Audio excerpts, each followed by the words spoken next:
Bueno, muy buenos días. Vamos a dar inicio a esta sesión sobre el consentimiento y consentimiento informado. En una primera parte voy a presentar algunas generalidades alrededor de estos dos aspectos y después vamos a ver un taller práctico porque es que si no lo llevamos al papel se nos pierde, ¿vale? ¿Qué es el consentimiento informado? El consentimiento informado es un proceso. Sí, el consentimiento informado, bueno, es un derecho, ¿no? Es un derecho, pero va más allá de presentar un documento legal. Es un proceso mediante el cual una persona, de manera libre y voluntaria, acepta participar en una investigación científica. El consentimiento informado en ese proceso debe haber una explicación detallada de los procedimientos, ¿cierto? De los riesgos, de los beneficios, de las consecuencias que se pueden acarrear en una persona o en una comunidad debido a la participación en esa investigación. Entonces, como todo eso debe estar explícito en el consentimiento informado, debe haber una comprensión por parte del potencial participante. El consentimiento debe ser un ejercicio reflexivo, ético y dialogado entre el investigador y la persona que potencialmente podría participar en la investigación. Va más allá de yo coger el documento y darle como un lorito. No es algo dialogado, explicado, que requiere tiempo, el tiempo necesario como para que el receptor de la información tenga claridad total en qué va a participar. Los orígenes éticos del consentimiento informado, pues, fueron los experimentos inhumanos que cometieron los nazis, ¿cierto? A partir de ello, pues de esos experimentos inhumanos, se creó el Código de Nuremberg. Posteriormente aparecieron otras declaraciones, extinción, y pues a pesar de todo ese marco legal que nosotros tenemos, pues persisten violaciones alrededor de los aspectos éticos cuando se trabaja en investigación con seres humanos. La resolución 8430 nos presenta esa definición del consentimiento informado. Es un acuerdo por escrito mediante el cual el sujeto de investigación, en su caso, su representante legal, ¿cierto? Cuando es un menor de edad o cuando es una persona que no tiene facultades para decidir de manera voluntaria, ¿cierto? Autoriza su participación en la investigación con pleno conocimiento de la naturaleza de los procedimientos, beneficios y riesgos a que se someterá, con la capacidad de libre elección y sin coacción alguna. Entonces, el consentimiento informado, como ya lo dijimos, pues es un proceso, ¿cierto? Es un proceso continuo, no solamente es un documento, ¿vale? Requiere que exista una comunicación clara entre el investigador y pues a la persona al posible participante, ¿cierto? Respetuoso y comprensible. Tenemos que adaptar nuestro lenguaje al nivel de escolaridad, al nivel de comprensión que pueda tener la persona. Debe evitar la coerción, el que obliguemos a la persona a participar, ¿cierto? El que si usted no participa pierde beneficios, eso se debe evitar, ¿cierto? O la dominación psicológica por parte del investigador. De allí que, como debe evitarse esa dominación psicológica, de ahí que y hay, ¿cómo se llama? Autoridad. Si mis participantes están bajo mi autoridad, pues yo no debo participar en ese proceso. Eso sucede, por ejemplo, con los profesores cuando hacen investigación con sus estudiantes. ¿Sí? Esa es la razón por la cual el profesor no debe participar en el reclutamiento de sus participantes, porque hay una autoridad, ¿no? Entonces, el estudiante se puede sentir obligado, ¿sí? O incluso se podría incurrir en que yo le puedo dar una notica más alta si usted tal cosa. Entonces, para evitar eso, los que ejercen autoridad sobre otros no deben participar en los procesos de reclutamiento. ¿Qué componentes del proceso de consentimiento informado tenemos? El consentimiento informado debe presentar la información necesaria, toda aquella que se requiera para que el participante le quede claro en qué va a participar.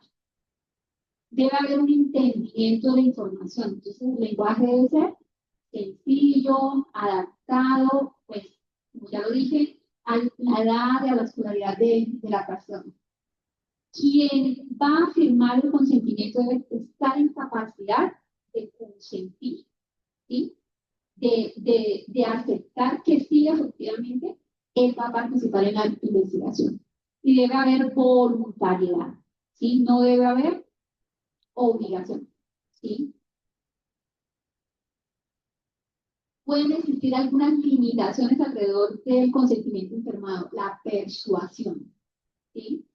En esa persuasión se restringe la expresión libre del participante, evitamos responder preguntas alrededor de procedimientos y demás en relación a los procedimientos en los cuales va a participar, porque es que si doy más información sobre eso, entonces de pronto me dice que no, ¿sí? La coacción, es que si usted no participa, pierde la materia. La manipulación, tergiversación intencionada de la información. Esas tres situaciones se pueden presentar y son limitaciones éticas al procedimiento de consentimiento informado. Además, ese consentimiento informado debe garantizar la confidencialidad y el manejo de la información.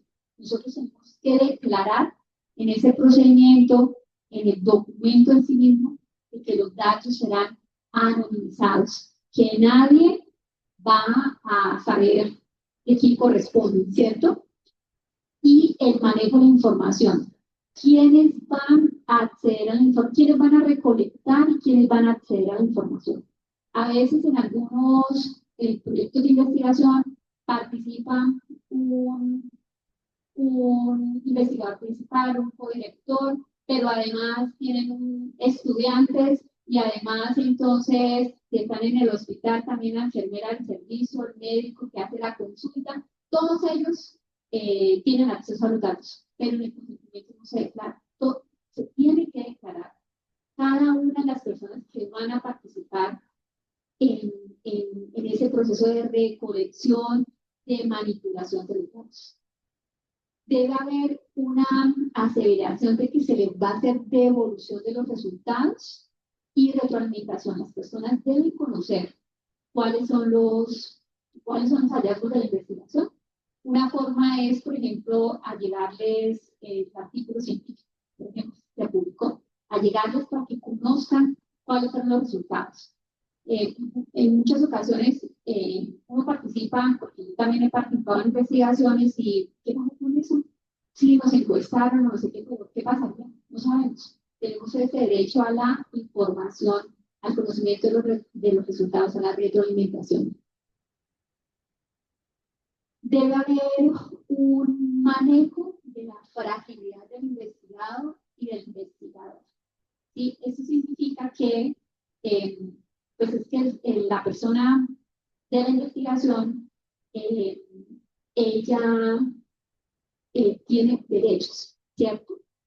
Y dentro de esos derechos, ella tiene, o sea, nosotros no podemos obviar, no podemos declarar, debemos declarar en el consentimiento más bien, debemos declarar cuáles son los derechos que ella tiene. ¿Sí? Ella tiene derecho a retirarse del estudio, ella tiene derecho a recibir explicaciones sobre procedimientos antes de firmar el consentimiento, durante o después. La firma del consentimiento no para el proceso del consentimiento informado. La persona puede firmarlo, pero más adelante ella puede volver a contactar con los investigadores y solicitar información, revocar su consentimiento. ¿sí? Entonces, no porque ya aceptó el consentimiento, entonces yo tomo una actitud de poder, ya esa persona no tiene ningún derecho ni capacidad de decir nada frente a sus datos. Dentro del marco ético y legal eh, del consentimiento informado, pues está la protección a su autonomía y la libertad del participante, ¿cierto?, de continuar la investigación o retirarse o retirar sus datos. Cuando uno mira la resolución 8430, la 8430 usted tiene derecho a retirar sus datos, ¿sí? Pero nosotros tenemos que tener presente que la 8430 es de hace bastantes años atrás, que alrededor del consentimiento informado hay unas leyes duras y unas leyes blandas. Las leyes duras son aquellas que son, perdón, las blandas son aquellas que son generales, pero que son internacionales y nosotros las acogemos para salvaguardar los derechos de la persona.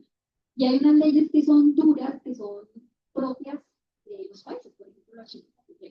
Todas ellas se complementan, ¿sí? Entonces, por ejemplo, en la ley estatutaria sí dice que las personas tienen derecho a retirar siempre sus datos, ¿sí?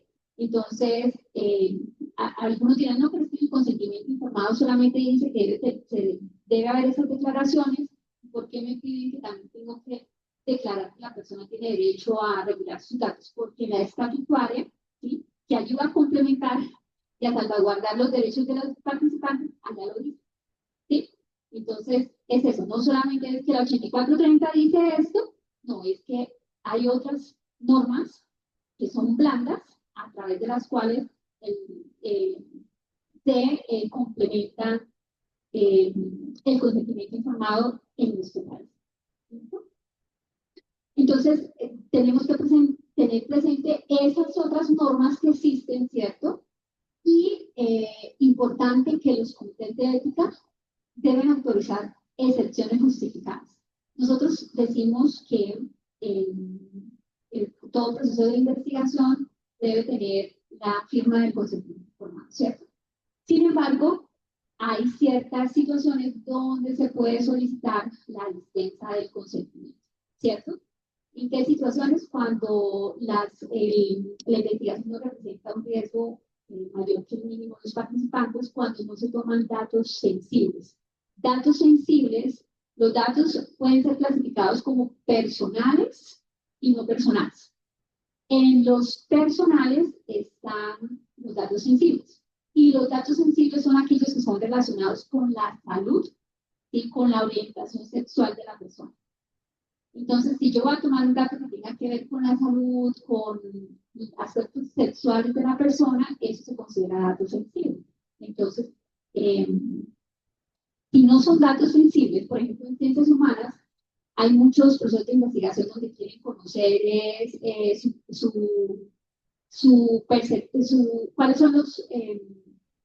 cuáles son los procedimientos que llevan a cabo, me acuerdo de uno de deportes, cuáles son los procedimientos que llevan a cabo para identificar tales deportistas. Sí, ahí no hay datos sensibles.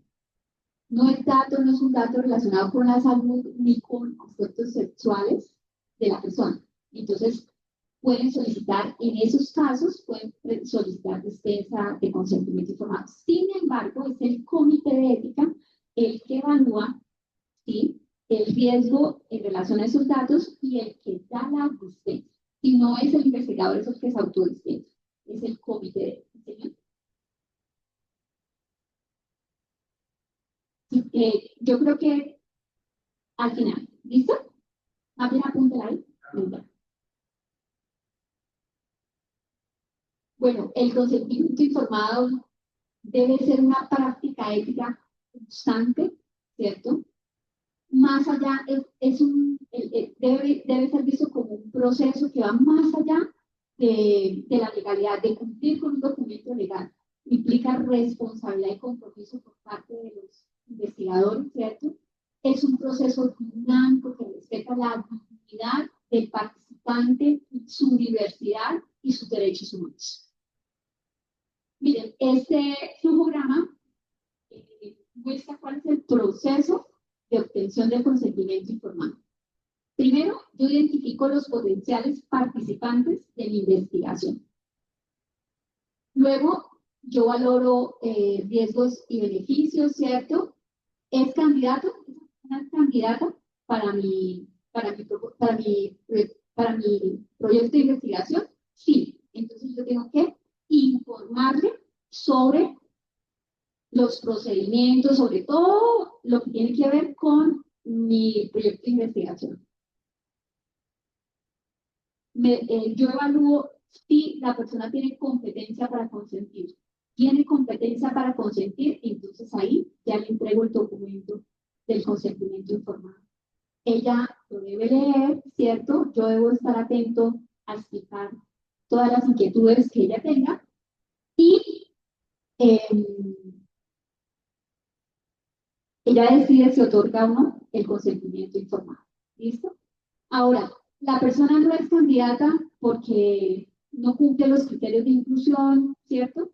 En esa valoración de riesgos y beneficios que yo hago, yo estoy valorando también los criterios de inclusión de ella. Ella no los cumple, no es candidata, pues acaba el proceso. Ella no me va a tomar consentimiento informado. ¿Listo? Entonces, es de esa manera que yo llevo a cabo el proceso para obtener el consentimiento informado. ¿Listo? Y el asentimiento informado.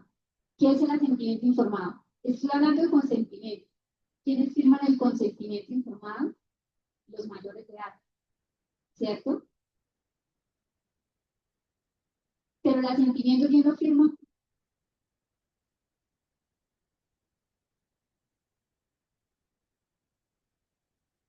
Sí. ¿Quién lo firma el asentimiento? El representante, el menor de edad de 3 años, 2 años, ¿de qué edad? En la literatura no hay consenso a partir de qué edad se solicita el consentimiento informado. Sin embargo, hay una revisión que hicieron sobre el consentimiento de asentimiento informado, al final sobre la referencia bibliográfica que está, y ellos encontraron que a través de los estudios publicados sobre la temática, ellos establecen que a partir de los 6 años se puede tomar el asentimiento informado. Menores de 6 años, da el consentimiento los padres. ¿Listo? No voy a profundizar sobre eso porque son poblaciones vulnerables y va a haber otra presentación sobre eso. Pero sí para que tengamos claro. Según y nosotros en el comité de ética trabajamos con niños con edad igual o mayor a 6 años. ¿Listo? Entonces, si ustedes van a presentar propuestas de investigación con niños con edad igual o mayor a 6 años, vamos a solicitar el asentimiento informado. El asentimiento informado, entonces, es para los niños, ¿cierto? No obstante, el asentimiento no elimina el consentimiento. El asentimiento es la capacidad del niño de decir, sí, yo acepto participar en la investigación. Pero sus padres o sus tutores legales deben consentir que su hijo participe. ¿Vale? Entonces, el asentimiento es un proceso mediante el cual un menor de edad expresa libre y voluntariamente su aceptación o negación para someterse a un procedimiento diagnóstico terapéutico, participar en una investigación con o sin beneficios directos para él. ¿Listo? Otra definición acá es el proceso en el cual se les da a los niños la información básica sobre un estudio de investigación y se les pide participar en la toma de decisiones. Esa es otra definición sobre el asentimiento informado. ¿Qué características debe tener el formulario de asentimiento informado? Debe estar redactado en un lenguaje claro, breve y adaptado para la edad del niño. Lenguaje sencillo, se recomienda que tenga un tamaño de letra grande y que máximo sea de 5 páginas. Puede estar en formato escrito o grabado. Debe haber una declaración explícita del niño en su rol, en la decisión que él va a tomar de aceptar en la participación. En los adolescentes, un estudio encontró que los adolescentes que firmaban asentimientos informados tenían preferencia por el papel y se quedaban con el consentimiento para leerlo con calma. Además, se recomienda que tenga un diseño atractivo e interactivo. Y en ese diseño atractivo se sugiere que vaya acompañado con dibujos, incluso con historietas. Una recomendación pues, para hacerlo mucho más claro, más para los niños era que fuera redactado en forma de historietas, acompañados de dibujos, incluso podrían ser videos animados, ¿cierto? Acompañado pues para mejorar la comprensión del documento. Estrategias para facilitar su comprensión, pues incluir dibujos, cómics o historietas en menores de 12 años, uso de videos y material digital para aumentar el interés y la comprensión. Esas son las referencias. Esa primera parte realmente era bastante sencilla en generalidades, porque vamos a hacer eso en un taller. ¿Sí? Les traigo dos casos de dos consentimientos informados. Los dos son de realidad. Es decir, así nos han llegado, obviamente cambié la temática, pero es tomado de modelos que han llegado al comité de ética. Los vamos a leer y los vamos a organizar, como debiera ser, ¿vale? Antes de pasar a esa partecita, ¿cuáles son las inquietudes que tenemos? Uh -huh.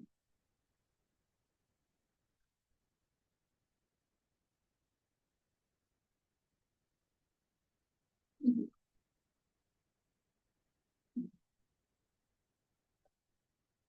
No, él puede.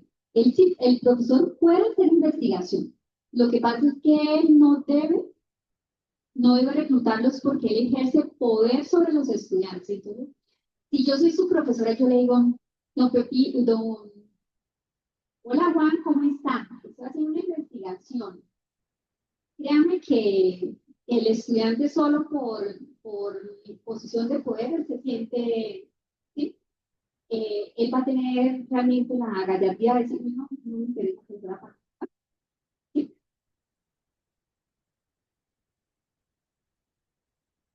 Pero es que usted dentro de su proceso de investigación puede tener eh, un staff que participe en ese proceso, ¿cierto? Entonces, ese rol, no porque que no tengan relación directa con ellos, ¿sí? Usted puede tener, como parte del staff de esa investigación, usted puede tener otros miembros que no tengan relación directa con el estudiante.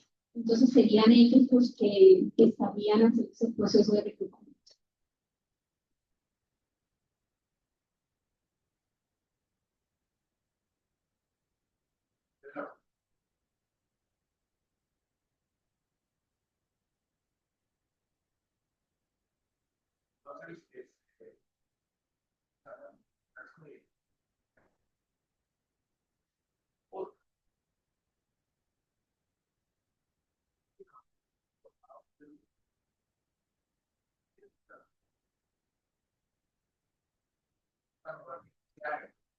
Sale con el-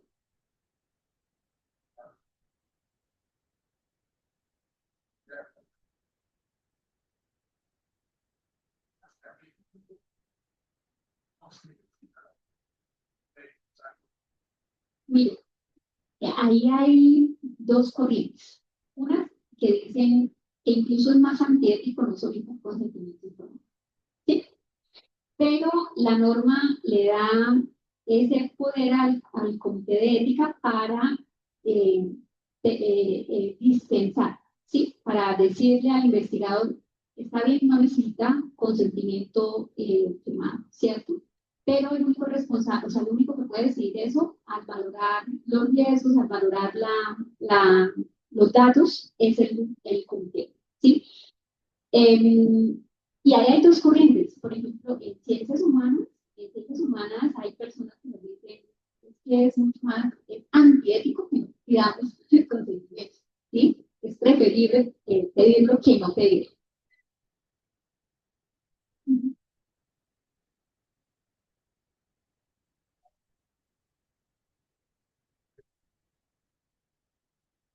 No, no es que nos informe, no, señor. Se tiene el deber de brindarles toda la información. Y aquí el consentimiento es, bueno, usted acepta participar. Se le está dispensando desde que tenga el documento por escrito y que lo firme, ¿sí? Pero esa persona igual tiene que hacer todo el proceso. Se tiene que sentar, explicarle, verbalmente no, verbalmente la persona acepta participar.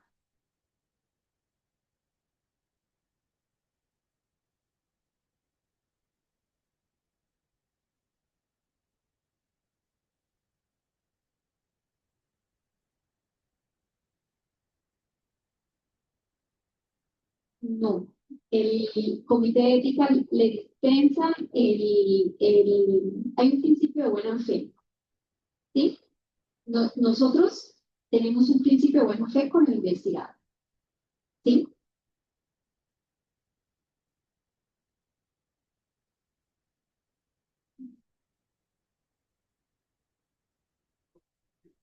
Imagínese un ejercicio de opinión trivial.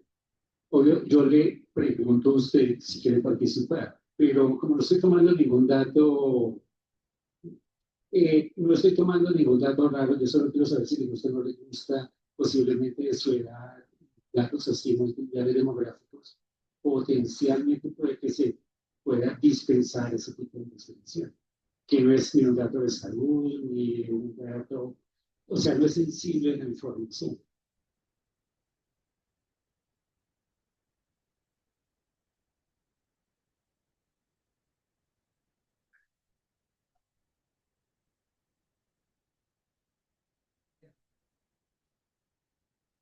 No, no necesariamente. Sí, sí, es que, pero cuando si nosotros estamos pensando que todas las personas que están haciendo las cosas como no son, ¿cierto? O sea, por tranquilidad de todos, hay un principio de buena fe, ¿cierto? Eh, si es, por ejemplo, los de ingenierías, que hacen cosas de mercadeo, no sé qué, ahí están pidiendo opinión. El proyecto debe llegar al comité de ética. No es que no, o sea, ojo, no quiero que salgan con la interpretación de que no pasa por el comité de ética, ¿sí? No. Tiene que presentarse en el comité ético. El comité si la investigación no va a recoger un dato sensible, vamos a preguntar, esa de mercadeo, un algo de mercadeo, tiene, sí, que potencialmente no tiene datos sensibles, el investigador valora primero eso y le dice al comité, ¿sí? Le informa al comité y le pide la autorización para, ¿cierto? El comité evalúa, valora y determina si se la da o no la. Pero eso no exime de que las personas tengan, el investigador tenga que explicarle, porque igual él no va a llegar a hacerle preguntas a usted si usted él no le pide permiso para eso. Y usted no va a hacer algo de lo que no va a recibir información. Igual él tiene que informarle todo, ¿sí? Solamente que aquí, en salud, por ejemplo, nosotros en salud solicitamos conocimientos informados verbales todo el tiempo. Vamos a un procedimiento, no la investigación, ¿no? No en nuestra práctica diaria. Nosotros tenemos que explicarle a la persona, mire, le voy a pasar la sonda, esta sonda es para eso, no sé qué, cuando me autoriza, sí o no, ¿sí? Entonces, hay que hacer todo el proceso de explicación, ¿cierto?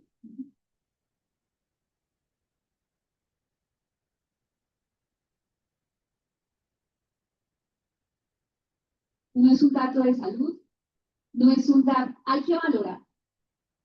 Es un dato que genera, o sea, para decir que el dato es sensible, es un dato de salud, es un dato sexual, es un dato que puede generar estigma o discriminación. Es,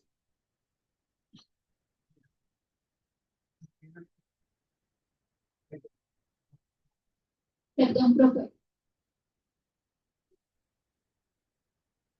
Perdón un segundito. A ver, normalmente la dispensa de esos consentimientos se dan en situaciones de riesgo. Primero, segundo, cuando por lo general se administran datos secundarios. Él tiene un archivo, tiene un proyecto que se hizo hace 5 años, 10 años. En su momento, si el proyecto era de intervención, en ese momento usted consintió, pero si usted va después a revisar los datos, le va a hacer un análisis, cosas sobre ese tipo, no necesita volver a consentir. Sí, lo que ya se puede hacer. Mi salud suele sufrir eso. Cuando usted tiene un paciente y está con un libro después de 7 o 10 años, y usted quiere retomar ese canal, y comenzar a cruzar contra otras variables, de pronto algunos parámetros han cambiado con el tiempo de dar eso. Pero la dispensa del consentimiento no exime de la obligación de que el sujeto de investigación esté enterado de todo el proceso de operación.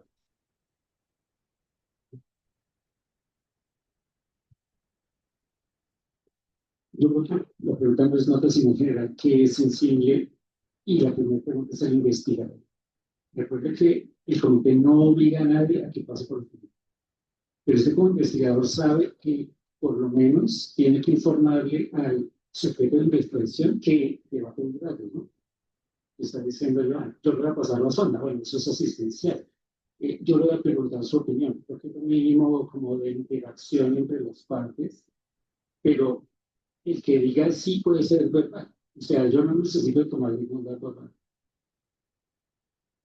Pero puede que la demografía, por ejemplo, pueda ser un dato sensible si usted está en una población en riesgo. O sea, siempre decir sí o no con criterios absolutos es muy peligroso. Pero una persona que no tiene ningún contexto raro, pero usted como investigador, usted se siente lo que es. De hecho, por eso, la idea que usted no puede enrolar como profesor al estudiante porque ahí no suena nada raro, no, eso es una relación como normal. Pero el estudiante no lo debe decir no a la profesora porque quien quita que me vaya a dar una décima de punto por participar. ¿Cierto? Entonces yo creo que la primera responsabilidad del investigador de racionalizar todo el proceso, hay que pasar sí o sí por el comité en el sentido de que hay que pensar el componente ético. Y usted mismo decide si en un escenario como ese, de información de hace 30 años, dónde debe conseguir a la persona y ya no es posible de consentir, pues se puede solicitar la dispensa, siempre y cuando las regiones sensibles, etcétera, etcétera.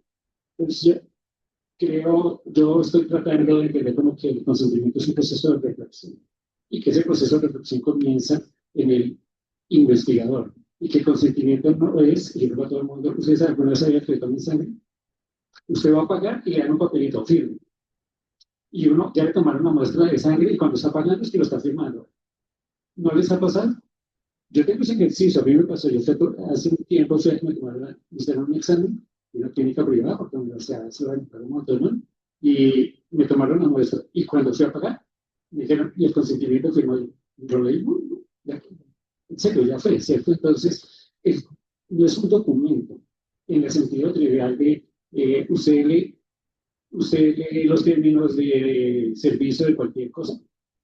Uno va hasta el final y chao. No, hay que ponerlo un poquito serio porque es un ejercicio importante para el investigador también, entender que el que está allá es un sujeto de investigación, no es un paciente, no es un objeto, es un sujeto de investigación que tiene los mismos derechos. Ya me sacaron la sangre, ya me van a tomar. La historia, las guerras son el mejor ejemplo de las barbaridades que puede hacer la sociedad, que ha desarrollado un montón de cosas. Por eso tomamos el consentimiento, se me encanta la del 5%. Por eso posteriormente es horrible. En su momento nadie se preocupó. Tenemos que hacerlo a la inversa, preocupémonos ante lo que pasa. Sí, precisamente.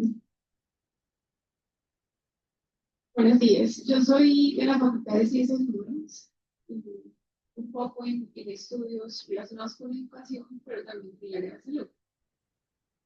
Y ahí tengo, bueno, son varios puntos. El primero es en cuanto a si tiene o no tiene consentimiento, por ejemplo, en intervenciones, procesos pedagógicos y didácticos, que requieran más de todo consentimiento. Entonces, eso, de didáctico y pedagógico, que yo no estoy tomando ciencias, estoy tomando datos de percepción, de cómo le pones la clase, qué le gusta más o menos. Ahí, ¿qué pasa? ¿Sí? Si se requiere o no se requiere. Y el otro caso en el que ustedes mencionaban, en educación esto no sucede así. realmente el profesor es parte de la población, hace parte del estudio también. Por ejemplo, si estoy haciendo metodológicamente sistematización de experiencias, yo es el que recolecta la información con quienes están teniendo la experiencia. Entonces, ¿en qué se apoyan para decir que el investigador no puede ser sujeto quien recolecte la información? ¿O a qué se refieren específicamente? ¿O cuáles refieren siendo las excepciones? Porque cuando yo pienso en el escenario didáctico y pedagógico, es muy complejo. Ahora, si nos basamos en los principios éticos, en cómo yo hago la descripción del proceso para que se evidencie que voy a cuidar la ética del proceso, eso me deja pensativa eso, porque entonces los que hacemos esos proyectos de aula, entonces no vamos a tener cabida. O sea, inclusive a quién voy a traer, yo si estoy haciendo un proceso en el cual soy yo el que sé sobre el tema, o estoy trabajando en eso, es muy complicado. Entonces, Alejandra, no puede haber una relación de poder entre el que está invitando a participar, entre el que recluta a la persona y la persona que está siendo reclutada. No puede haber esa relación de poder. Diferente la intervención, porque son dos cosas diferentes. Yo recluto cuando la persona, o sea, cuando la persona consiente informar, ¿sí? Es algo voluntario, consciente, ¿cierto? Pero yo puedo hacer la intervención, ¿sí? No porque usted sea la profesora de ese salón de estudiantes, los 40 estudiantes tienen que participar en la inscripción, porque si yo soy la profesora de ellas, yo soy la que... No. Hay que pedirles, o sea, ellos deben consentir participar, pero usted, como la profesora de ellos, no es la que los debe empezar en el estudio, en reclutar. Pero, perdón. Correcto, ¿sí? Entonces, usted puede contar con otra persona, ¿cierto? Que sea la que los invite a participar y ellos acepten participar. Ya ellos aceptaron participar, usted va a hacer una intervención educativa con ellos para mejorar. Ahí la puede hacer usted.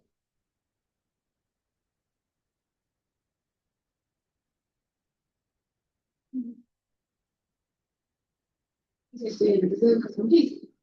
Entonces, ahí la recomendación es en el momento de abordar a los estudiantes que no hacen una investigación, o el profe va a hacer una investigación y va a hacer esto y lo otro, usted va a participar. Esa es a lo que se refiere. Pero después de que los estudiantes dicen la sí,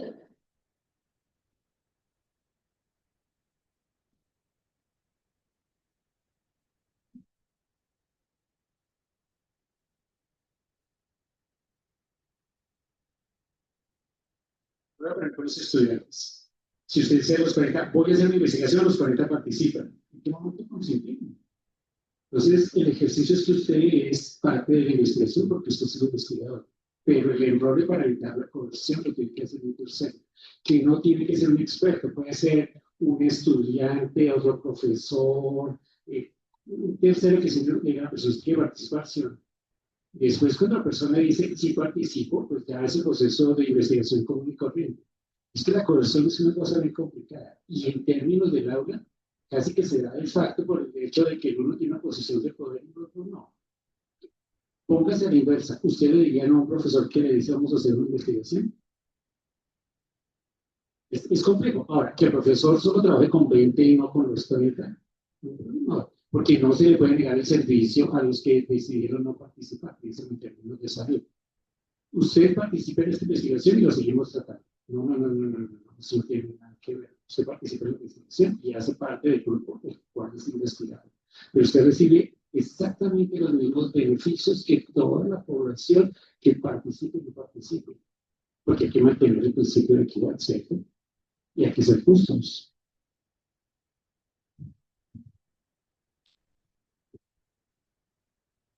voy a colocarle en dos. ¿Cuáles son los límites y cómo identificar eso, lo que son los datos sensibles y también los que no tienen riesgo? Yo a veces me pongo a pensar en los de riesgo, porque usted tiene un documento, no sé si es específicamente sobre qué es de riesgo o no, porque físicamente o relacionado con salud no tiene riesgo, pero psicológicamente sí. Entonces se puede sentir intimidada en un segundo.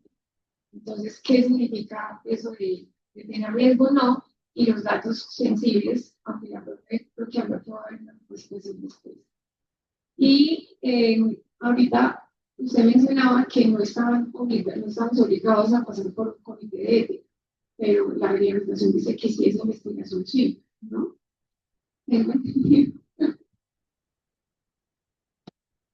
La primera, sí, desde la profesora le voy a contestar la última. Si usted mira lo que está reglamentado por la universidad, el comité no lo puede obligar a nada. Simplemente existen las convocatorias que lo exigen, que eso quita el negocio. Pero el investigador es el que tiene que tomar la decisión, o sea, formalmente no hay una discusión no con el comité, sino por ejemplo con la vicerrectoría o con su decano o su director de escuela, porque es un problema. Pongamos un ejercicio de actividad. Es un profesor de matemáticas que lo único que hace es utilizar una base pública que tiene el ICFES. Es una base anonimizada, es una base pública, yo la puedo utilizar sin pedir permiso a nadie, para ese sentido, utilizar por el comité. En ese mismo ejercicio reflexivo, si yo soy biólogo de formación, si voy a trabajar con animales que no pasan, es por sentido parte del ejercicio, ¿no? O sea, si voy a empezar con animales, entonces obvio que tengo que pasar por el comité, porque la reflexión comienza en un investigador, pero formalmente, administrativamente, usted me puede decir, mire, yo voy a hacer tal cosa, es una decisión. A todo el mundo se le dice en primer lugar, es su decisión, usted es que tiene que sentarse a pensar.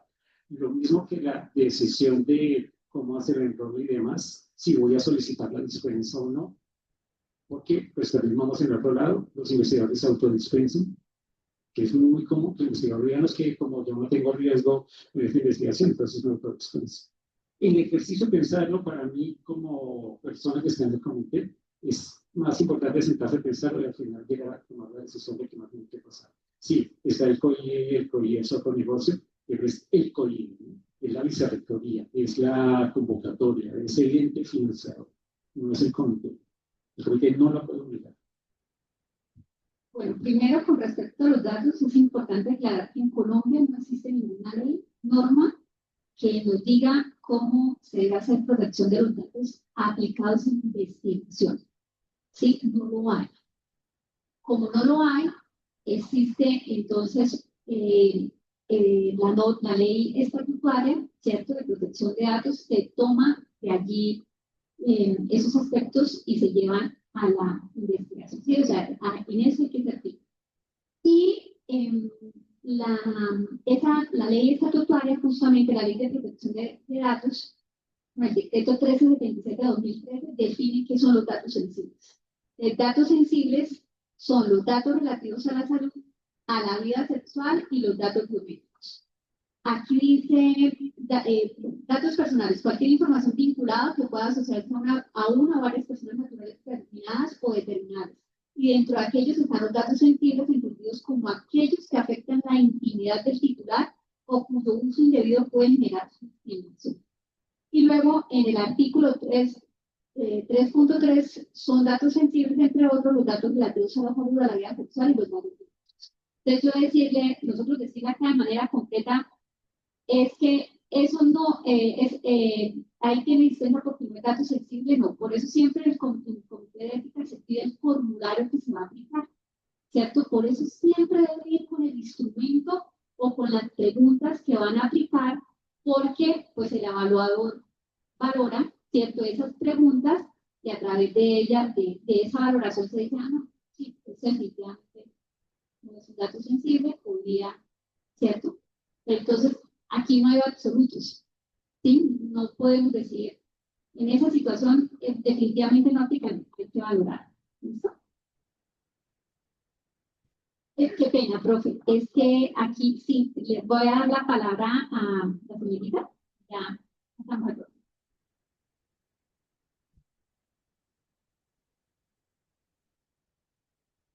Bueno, de todo, pues, nosotros llegamos con algo específico antes, porque le dio pues, a la pregunta era a partir de qué edad sería para el más, pero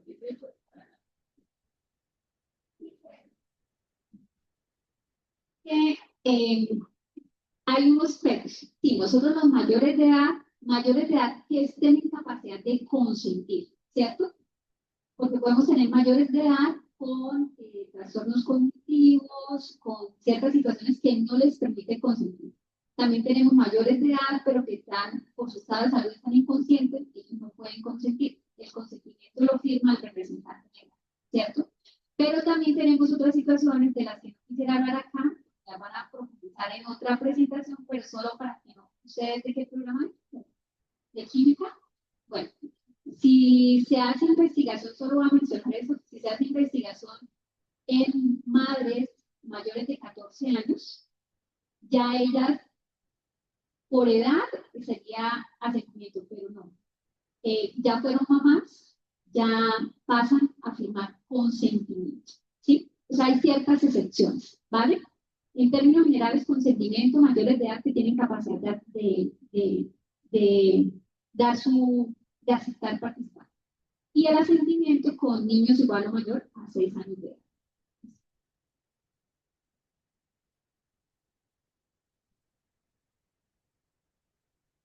Bueno, yo en mi plan, yo plano hacer una mi director, pero yo soy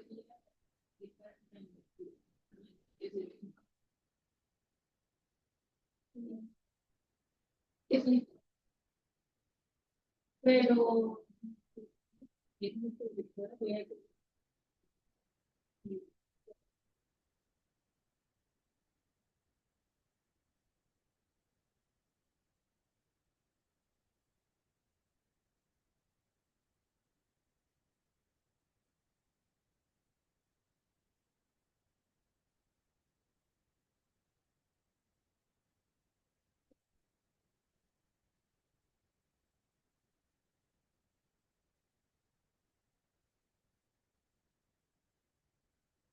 entonces ahí no había una porque sería investigador. Pues a los estudiantes de mi carrera en una pues, semestres inferiores. ¿Sí? O sea, porque yo ni los conozco. Y mi nombre, no, eso no puedo llegar y decir.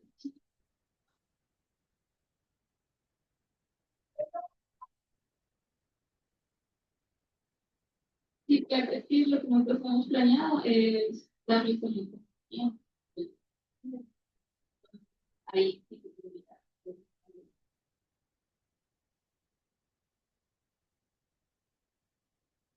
Claro.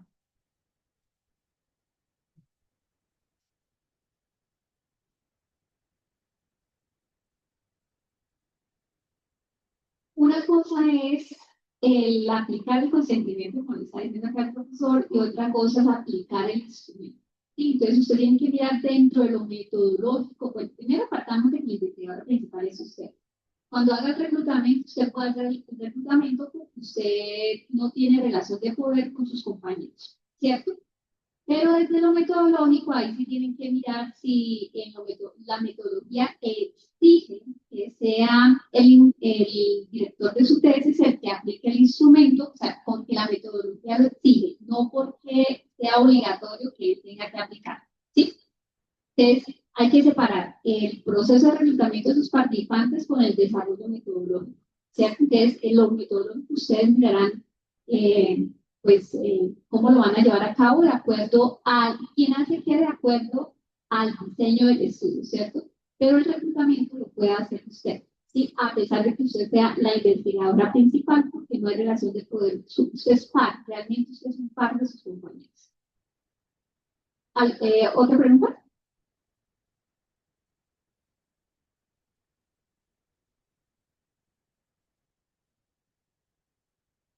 Nosotros vamos a aplicar una ayuda.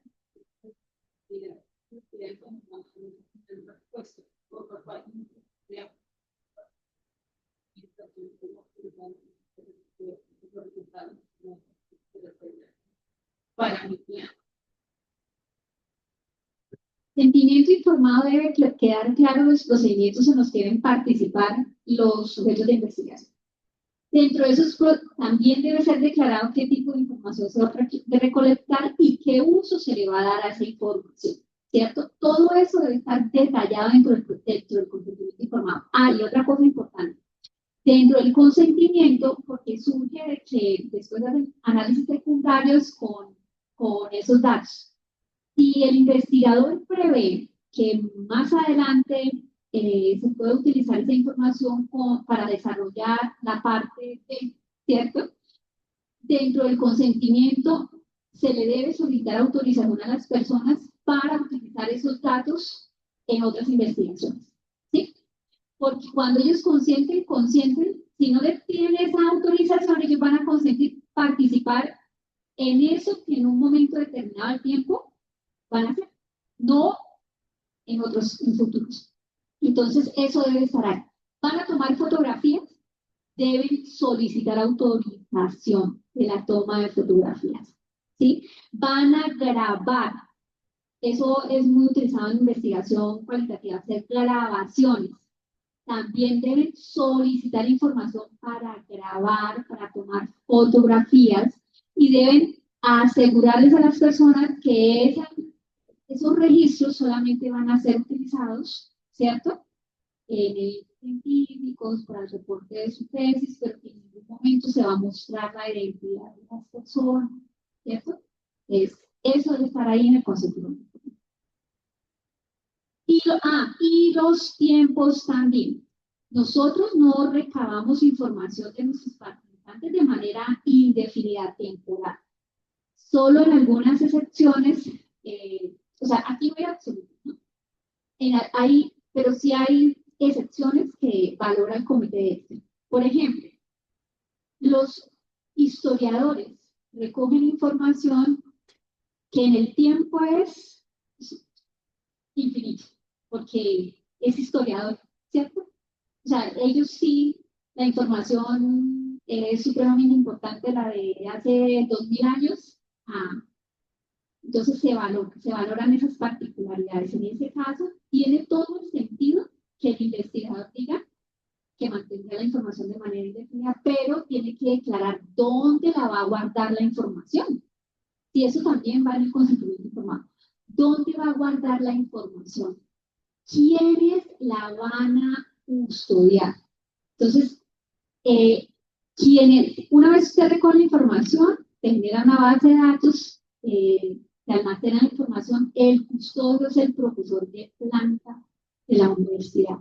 ¿Por qué? Porque los datos que ustedes recogen en sus trabajos de grado no son datos de ustedes, son de la universidad, ¿cierto? Y el custodio debe ser el profesor de planta. Porque ustedes se van y ya ha pasado que se van y se van con los datos y luego los datos les robaron el computador o los perdieron. No, los datos son de la universidad. Ustedes deben quedar en custodia del director, del profesor de planta, ¿cierto? Ahora, ¿dónde las van a almacenar? En la USB, en un no sé qué portátil, no se puede perder. Entonces hay que buscar los mecanismos institucionales, ¿cierto? Para guardar esa información. En el computador del grupo de investigación, pero además debe estar encriptado, ¿cierto? Porque cualquiera puede entonces acceder a la información. Entonces deben haber medidas de seguridad para. ¿Listo? Entonces espérenme, porque ahora les doy la palabra al profesor. Y bueno, ¿sí? Bueno.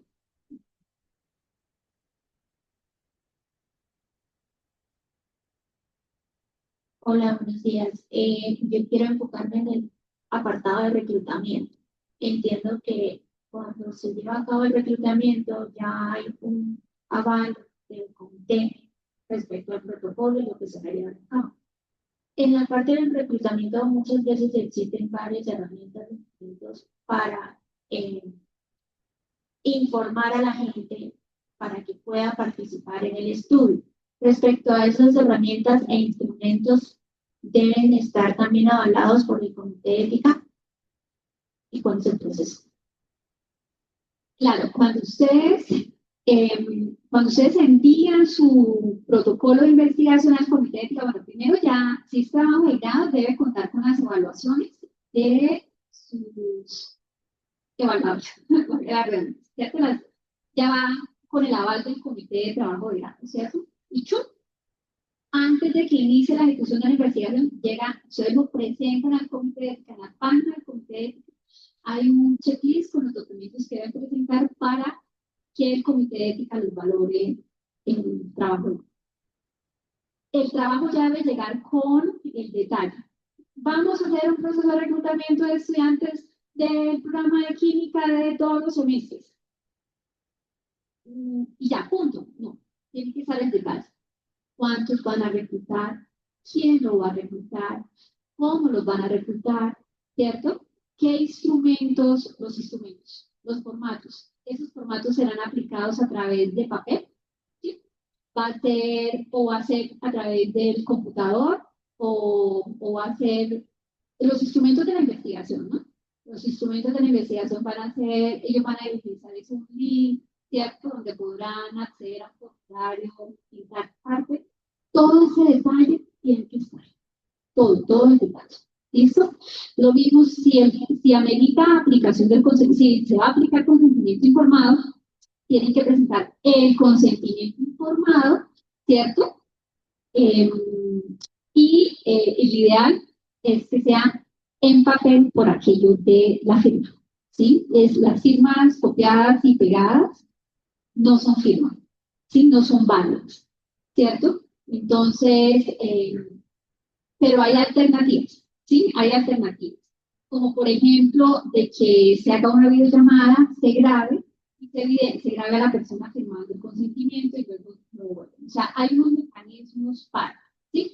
Pero sí, toda la documentación debe ir, ¿sí?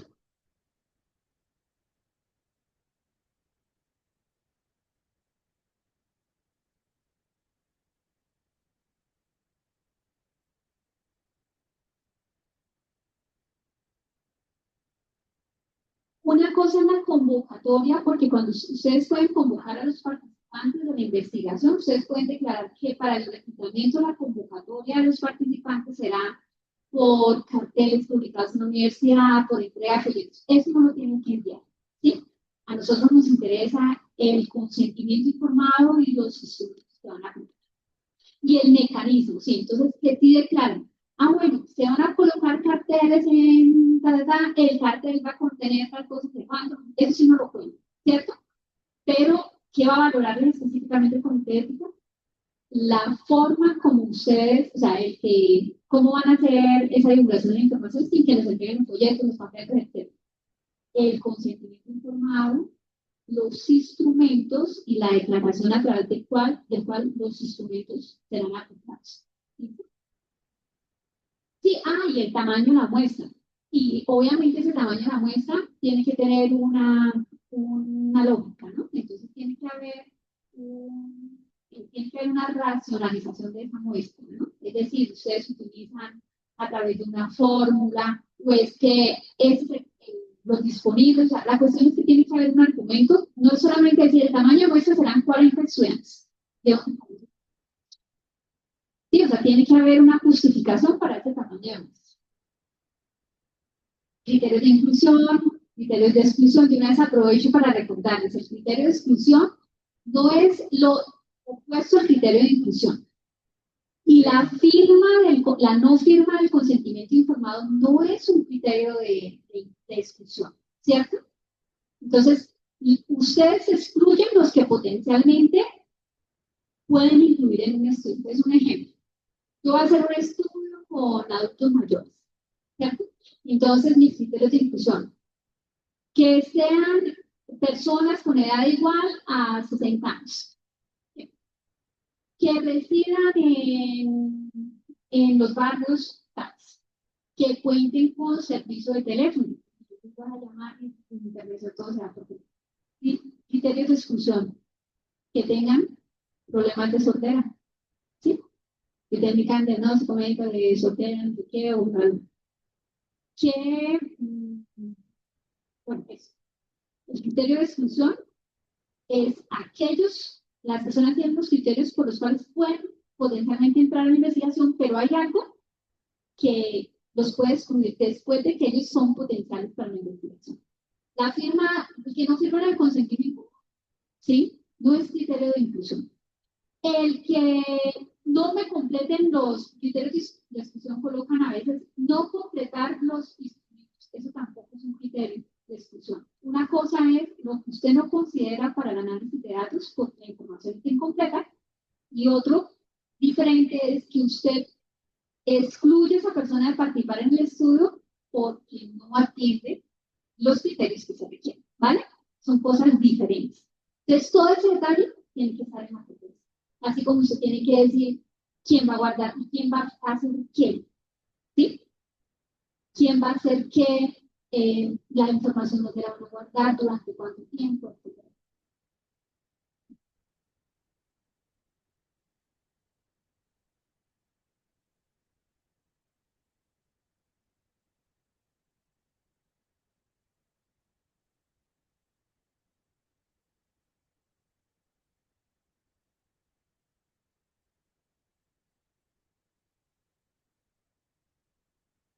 Pero ustedes sí deben tener un tamaño mínimo de muestra, ¿sí?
No, yo solo quería, a mí me da vuelta en la cabeza en la propia mencionó, o sea, bueno, el investigador hace la reflexión y mira si y mencionó elementos que hacen por qué uno debería ir con técnica. Entonces, que la convocatoria, sí, que una convocatoria puede decir, uno tiene que. Eso iba. Una revista últimamente, si usted hace un trabajo información donde cualquier elemento donde se encuentra con animales. Entonces la revista le dice, muéstrame dónde está el aval.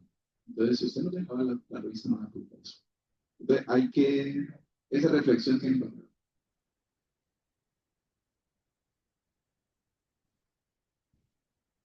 Es que no quiero que quede esa idea que tiene mucha gente afuera y que usted también la vivió, que no es que el comité me obligó a pasar. No, en la vida real yo no le puedo hacer absolutamente nada.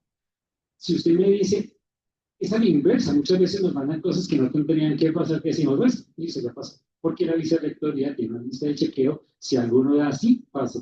Porque cuando diseñamos esa lista, dice, si usted no está seguro, es mejor que pase a que no pase. O sea, pero es más sano errar metiendo un proyecto que no necesita, que un proyecto que necesita y no pase, porque después la revista se fregó. Y nosotros no vamos a avalar nada que la pasó, ¿no? No podemos hacer retrospectivo. Entonces, el aval nunca es retrospectivo. La investigación va y venga, pero el aval no lo es. No podemos avalar hechos juzgados. Y yo creo que hay una situación, y lo digo como investigador y como docente, yo creo que hay un ejercicio que tenemos que hacer como profesores con los estudiantes de enseñarles cuál es la lógica de la ética. Es que hay la impresión de que el comité de ética es una jodedera, punto. Puesto en esas palabras. No, es que nos pusieron a pasar por el comité. No, siéntese y piense si lo necesitan. Hay dos palabras críticas que no hemos utilizado, que no están aquí, pero son importantes, que son beneficencia y no maleficencia. Y uno espera que todo proyecto de investigación, así no haga bases de datos, debe buscar la beneficencia y debe alejarse de la maleficencia. Entonces hay que ser juiciositos porque sobre la reflexión obviamente es el sujeto. Si el sistema lo obliga a eso, ya es otro problema que no es el comité. Como para que quede clara esa discusión. Los comentarios finales. Bueno, me quedo dando vueltas. Cuando hay un asentimiento, obligatoriamente tiene que haber consentimiento. Entonces, ahí sí no se soslaya esto de los datos, porque es información de niños. O sea, siempre, digamos que hay veces donde uno puede como hacer el quite al consentimiento. Cuando las preguntas no son sensibles. Bueno, yo sé de palabras muy mías, pero yo te entiendo. El asunto es, si hay niños, ya hay, mejor dicho, toca con consentimiento. De una, sí, es eso. Y lo que decía, no sé, a mí me quedó este mensaje. En términos prácticos, si soy investigador y estoy preparando mi propuesta, prepare su consentimiento y prepare sus sentimientos. Vaya al comité y dígale, oiga, tengo ese consentimiento y pues estoy pensando que puedo no usarlo. Entonces el comité le dirá, no lo use. Pero si uno va, se va todo con todo para el comité y dice, no, es que no lo voy a usar y no está siendo coherente, y el comité dice, no, sí tiene que hacerlo. Está perdiendo tiempo. Cada vez hay representantes por cada facultad, ¿no? Entonces, con mucho gusto, por ejemplo, yo soy de la Facultad de Salud.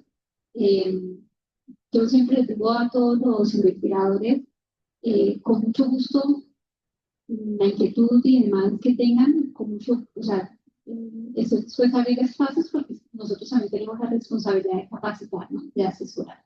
Entonces, el profe es el profesor de ciencias, con seguridad también en cada uno de los representantes pueden encontrar ese aporte, ¿listo? Pero también la importancia de que los profesores investigadores vengan a estos espacios, porque el primer filtro debería ser el profesor investigador, ¿cierto? Los estudiantes, claro que tienen responsabilidad, pero siguen estando bajo la tutela de sus orientadores, ¿cierto? Entonces, los orientadores son los primeros que deberían hacer ese filtro antes de que llegara, pues, allá al comité.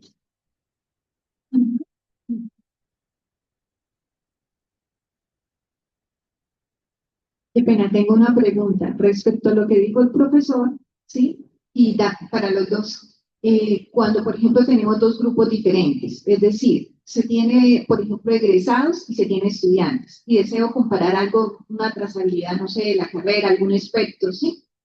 Entonces, ¿se pueden hacer dos consentimientos diferentes? Hay investigaciones que tienen 2, 3, 4 consentimientos porque el consentimiento va a depender de la población a la que está siendo aplicado, ¿cierto? Va a depender de qué van a hacer cada uno de sus grupos. Yo puedo tener ya ha hecho investigaciones con cuidadores y con profesionales al mismo tiempo. El consentimiento del cuidador es diferente al del profesional, entonces claro que sí. Entonces, una de las cosas que va a valorar el comité de ética es que tengan los consentimientos de acuerdo con los participantes del estudio. Y incluso han habido situaciones donde decimos que la observación de vuelta es envíe los consentimientos para los profesionales. Si ya tiene el de cuidadores, falta de los profesionales, debe llegar. ¿Listo?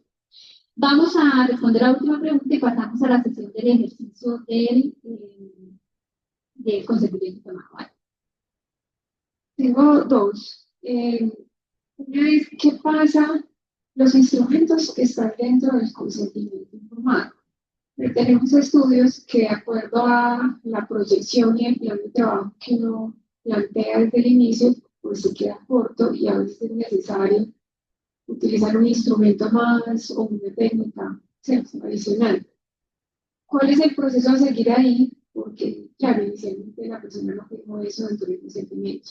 Si hay que hacer un anexo, en el proceso, todo cuando son proyectos, por ejemplo, extensos, de 4 meses, 18.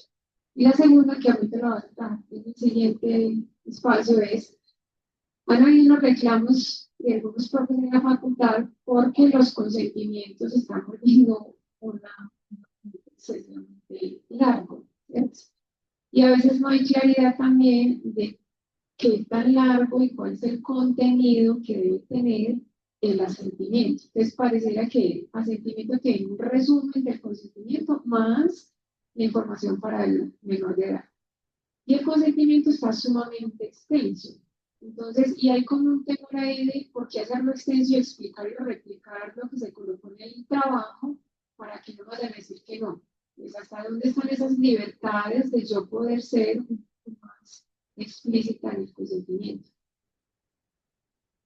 Bueno, la primera pregunta, por eso es importante que los investigadores hagan pilotos de sus estudios. ¿Sí? Entonces, lo primero es la recomendación, la buena práctica, primero hagan pilotos en los estudios y deben declararlo dentro de la metodología porque muy seguramente el consentimiento informado también ahí va a cambiar.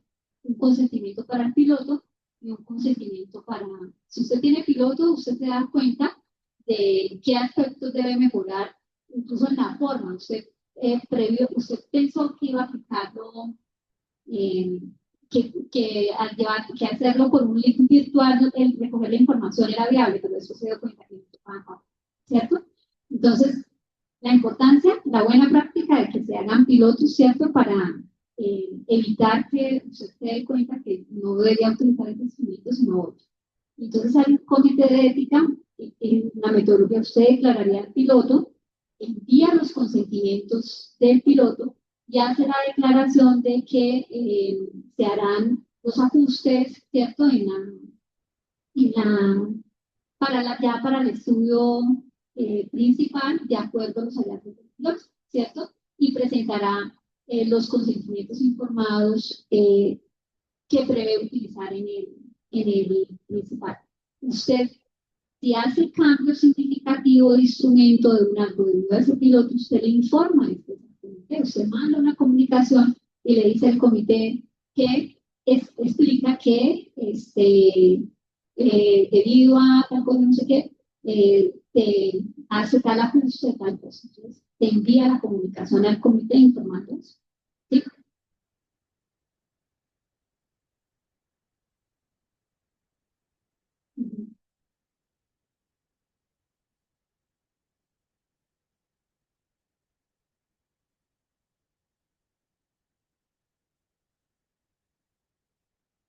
Pero es que tamaño de muestra, si usted tiene necesidad de incrementar tamaño de muestra, pero es que usted declara, pero en investigación cualitativa usted declara la forma en la cual usted puede decir, si es por saturación de datos, usted puede decir que no define la muestra porque va a ser bajo el principio de saturación de datos. Y eso lo sabemos. Usted no puede decir que son 8, ¿cierto? Y que pueden ser 10, pero usted está teniendo un raciocinio lógico, ¿cierto? Para definir el tamaño de muestra. A eso lo sabemos. Investigación cualitativa y debe haber esa declaración del investigador. tamaño de muestra no se define, ¿cierto? Debido a que se utilizará el criterio de saturación de datos. Se espera un tamaño de muestra, pero ahí no tendría ningún problema, porque está esa declaración. Entonces, que si usted por saturación de datos tuvo que entrevistar a 20, ¿cierto? Pero está la declaración en el protocolo.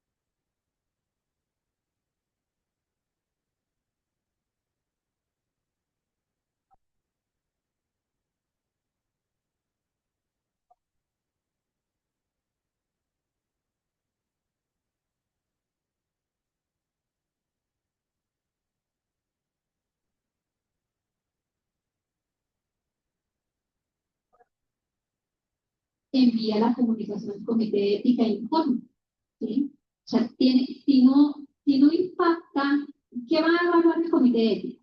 El impacto sobre los aspectos éticos, ¿sí? Si cambio la metodología, claro que va a impactar, ¿cierto? Entonces, habrá que hacer un ajuste en el consentimiento informado. Usted le envía eso al comité de ética. El comité de ética lo valora y le responde a usted, listo, ¿sí? Hay un aspecto también que es importante, cuando es un metodológico, tiene que pasar también por el comité de posgrado, el comité de trabajo de grado, porque cambio metodológico también tiene que ser informado al, digamos, al responsable metodológico, digamos. Y el comité primero ve si el comité de trabajo de grado, el comité de posgrado le dijo sí. Si le dijo sí, eso es un cambio metodológico, no impacta la componente ético de una manera impresionante y no conflicto. Lo que debe quedar claro es que usted no puede consentir a una persona para una cosa y después aplicar otro instrumento. O sea, si van a cambiar los instrumentos en la medida que cambian los consentimientos, pues serán como si fuesen distintas poblaciones, ¿no? Esta población con este consentimiento para estos datos, esta población con este consentimiento para este tipo de datos, porque yo la consentí para algo, no para algo más, ¿no? Sino solo para ese pedazo. Entonces, es más un problema metodológico que un problema de comité de ética. Si el de metodología le dice sí, no problema. Y la segunda, ya no veo, ¿la segunda? Bueno, no hay, decirle a usted el consentimiento informado debe tener 2, 3, 4 páginas, 5 páginas. No lo va a encontrar en ninguna parte, pero hay una recomendación. Por ejemplo, los de Sions, una buena práctica para ellos es que el consentimiento informado no supere las 2 páginas. Sin embargo, en el consentimiento informado se debe informar realmente a las personas. Entonces, el número de páginas también va a estar de acuerdo a lo que el participante va a enfrentar. ¿Qué tenemos consentimiento? Les voy a presentar, miren, este es un modelo de consentimiento que el chico que lo presentó, la persona que lo presentó, perdón, la persona que lo presentó, obviamente, eso fue generado por una inteligencia artificial. Tal cual no, yo le hice ajustes de qué se trataba la investigación, pero les voy a leer el consentimiento informado. Dice, título del estudio, ahí le cambié, ¿no? Estudio sobre condiciones laborales urbanas. Institución patrocinadora, Universidad Pública Regional. Propósito del estudio. Este estudio tiene como objetivo describir la prevalencia de molestias físicas y emocionales relacionadas con el entorno laboral en personas que trabajan en el sector de servicios urbanos, así como identificar posibles factores asociados y generar recomendaciones para la promoción de la salud en el ámbito ocupacional. Procedimientos: invitar a los participantes a responder una encuesta estructurada sobre condiciones de trabajo, hábitos de autocuidado y síntomas de riesgo. Algunas personas también participarán en una entrevista semi-estructurada con el fin de explorar más a fondo sus percepciones sobre salud laboral. Los datos serán tratados de manera confidencial y analizados exclusivamente con fines académicos. Riesgos: la participación no implica riesgos físicos. Beneficios: aunque no existe una posibilidad mínima de incomodidad al hablar sobre las experiencias laborales. Beneficios: aunque no hay beneficios individuales directos, los resultados del estudio podrán orientar futuras acciones para mejorar las condiciones de salud y seguridad en el trabajo.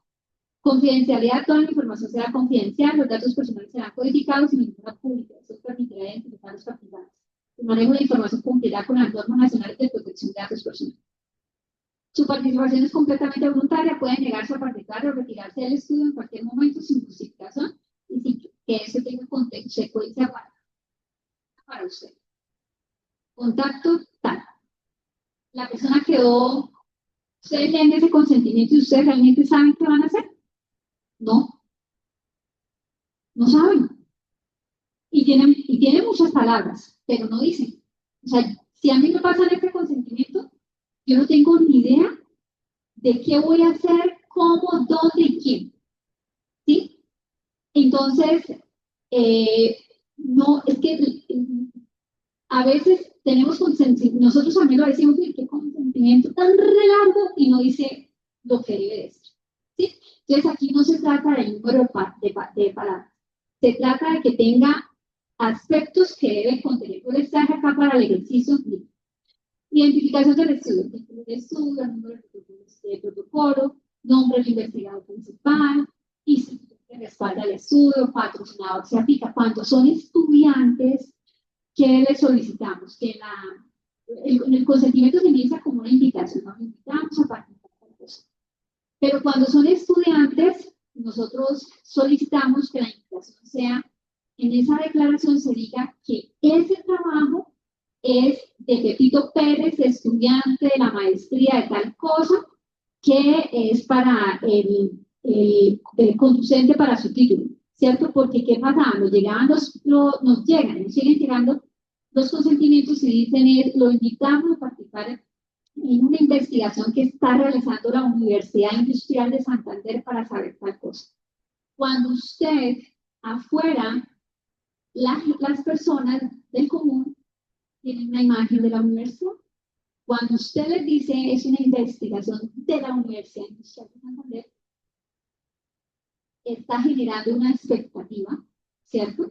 Entonces, acuérdense que el consentimiento debe ser libre, voluntario, que yo no me sienta, y las personas, no es lo mismo decir, es una investigación que está desarrollando la Universidad Industrial de Santander, es decir, con una investigación, yo me voy a graduar con ella, ¿cierto? Entonces, en los estudiantes solicitamos que venga esa, no, incluso los profesores saben, porque los profesores saben cuando vengan una investigación de la universidad, no, es una investigación del grupo, de Pepito, tal, ¿sí? Con apoyo, sí, de recursos de la universidad, eso es diferente. Propósito del estudio, la justificación y objetivo de la investigación, razones para invitarle a participar. El procedimiento debe ir la descripción clara de los participantes. ¿Qué debe hacer el participante antes, durante y después se aplica? La duración estimada del estudio se aplica. Si es una entrevista, usted tiene que decirle a la persona cuánto tiempo va a tomar la entrevista. No es suficiente con decirle, usted va a participar en una entrevista semiestructural. El primer no entiende eso. Se le van a hacer unas preguntas, ¿cierto? Y eso va a tomar ¿cuánto tiempo? No es lo mismo que a mí me digan 30 minutos a que me digan 2 horas, ¿cierto? Ya nos pasó con un investigador que los instrumentos, bueno, díganles cuánto tiempo va a diligenciar los instrumentos. Primero, le los instrumentos. Segundo, díganle al investigador, díganos cuánto tiempo va a demorar. No, era un instrumento de más de 100, no sé qué, de preguntas. ¿Sí? ¿Cuánto creen ustedes que demora resolviendo 100 y algo preguntas? Eso cambia, ¿sí? Yo tengo que decirle a la persona, te va a responder unas preguntas, donde va a puntuar en una escala de tanto, ¿cierto? Y son 100 algo, y eso le va a tomar 2 horas. Hay que decírselo a las personas. Duración estimada, ahora, si es que va a participar en intervenciones, y eso está tanto durante el tiempo, hay que decirles. Número de participantes previstos, se recomienda que se les diga que se prevé, eso es una recomendación, riesgos en molestia, riesgos físicos, psicológicos, sociales o de otra índole que hay. Hay investigaciones que son sin riesgo, pero generan incomodidad, ¿sí? Por ejemplo, yo responder una entrevista de percepción de cosas de un producto pues riesgo no a mi salud no me va a generar, pero sí la incomodidad. ¿En qué sentido?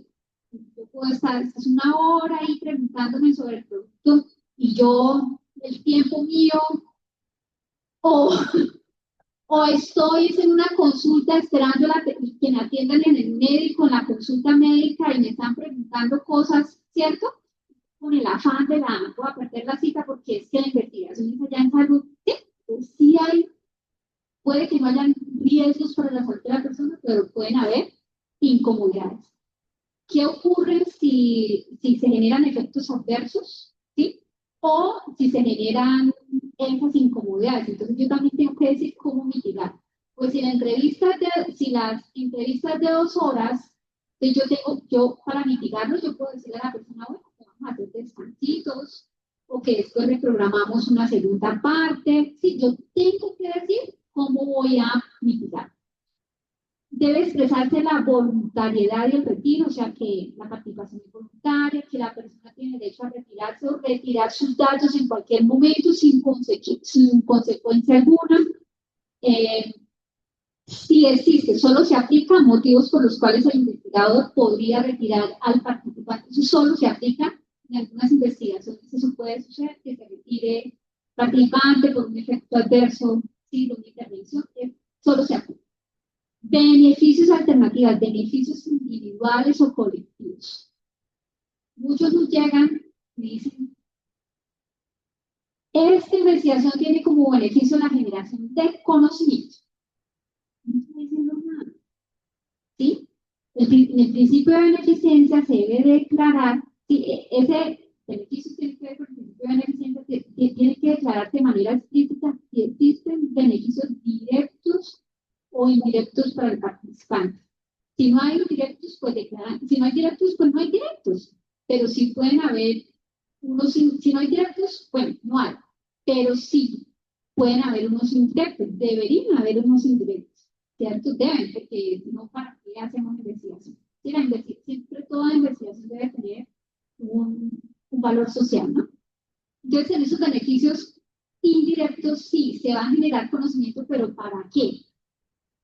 O sea, esa información va a permitir que mejorar el procedimiento para tal cosa, mejorar la forma de aplicar tal escala, va a mejorar ¿qué? Sí, de manera concreta y aterrizada, contextualizada el proyecto de investigación.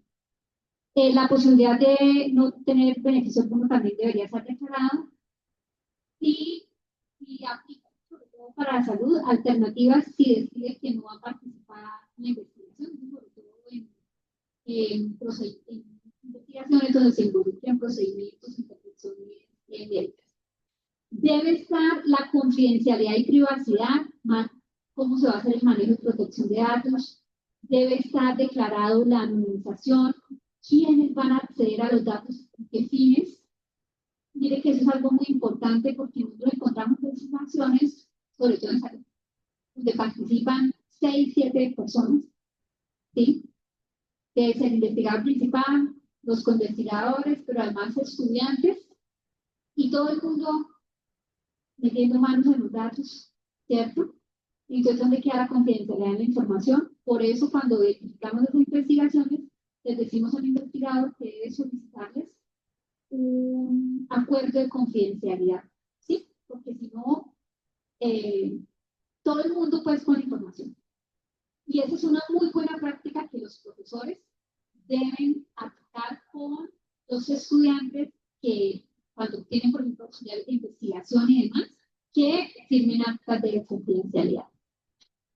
Derechos relacionados con la protección de los datos personales, riesgos asociados al tráfico de datos, destino de las muestras y datos al finalizar el estudio. ¿Qué van a hacer con los datos? ¿Los van a destruir, a disociar? ¿Van para un biobanco? ¿Para dónde van?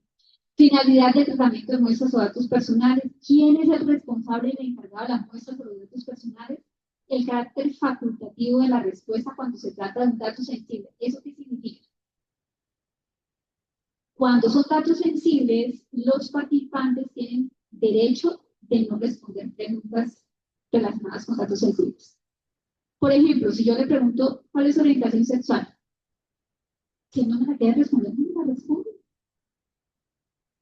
¿Sí? él está en la facultad de, a veces les ponen formularios y los hacen por vía web y los obligan. O sea, si no responde esa pregunta, no puede seguir. Eso es una práctica inadecuada. Porque con respecto a los datos sensibles, la persona tiene la facultad de decir si responde o no responde. Ajá. Derecho a decidir si desea o no ser informado de los resultados. Si van a incurrir en costos o si es el proyecto de investigación ¿cierto? Que va a cubrir esos costos, compensaciones económicas o logísticas si aplica. Si nosotros no utilizamos, aquí no es muy común utilizar compensaciones económicas, pero en otros países, en Estados Unidos, en otros países es muy común el uso de compensaciones económicas. Se paga por, si usted responde la encuesta, se le da un incentivo de $10. ¿Sí? No es antiético. O sea, no es antiético ese tipo de compensaciones. O sea, no lo es. ¿Sí? No. ¿Sí? Es un estímulo para. Incluso esa es una estrategia para evitar pérdidas en los estudios. ¿Qué ocurre si hay lesión o enfermedad durante el estudio? Entonces, la intervención es allá no jueguen con la pelota fútbol, no hay que paso, si los pelados se caen, eso tiene que estar declarado. En salud, el acceso a intervención comprobada posterior al estudio. Cuando se hacen ensayos en salud, lo ideal, nosotros acá realmente no lo exigimos, pero, por ejemplo, ya en países como Brasil, si usted hace un estudio de intervención en salud, demuestra que hay efectividad, el comité de ética lo obliga a que después usted reproduzca esa intervención en el grupo control sobre el ensayo clínico. ¿Sí? Y eso ya le piden a otro que no lo haga. Aquí todavía no hacemos esto.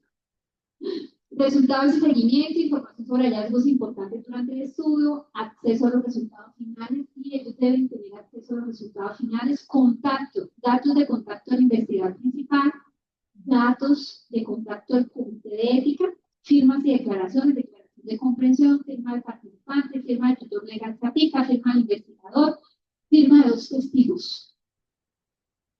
Y eso es de ley para nosotros. Debe haber firma de 2 testigos. No es uno, son 2. Fecha y lugar, se debe entregar copia al participante del estudio de consentimiento informado y sí, se prevé que se va a utilizar esa información para futuros estudios, consentimiento para usos futuros académicos o científicos de esa información.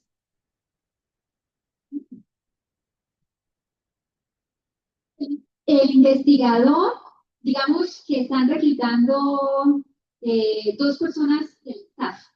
Los que están reclutando no pueden ser testigos. Tendría que ser testigo otra persona que esté ahí. ¿Sí? Ahora, ¿señor? Sí, pero sí es importante tener presente es que el testigo no puede ser del mismo equipo de investigación. ¿Sí? Porque con familiares. Sí, claro.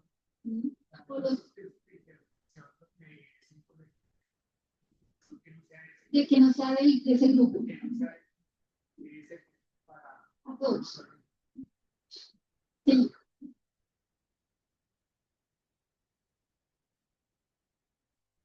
No puede ser así.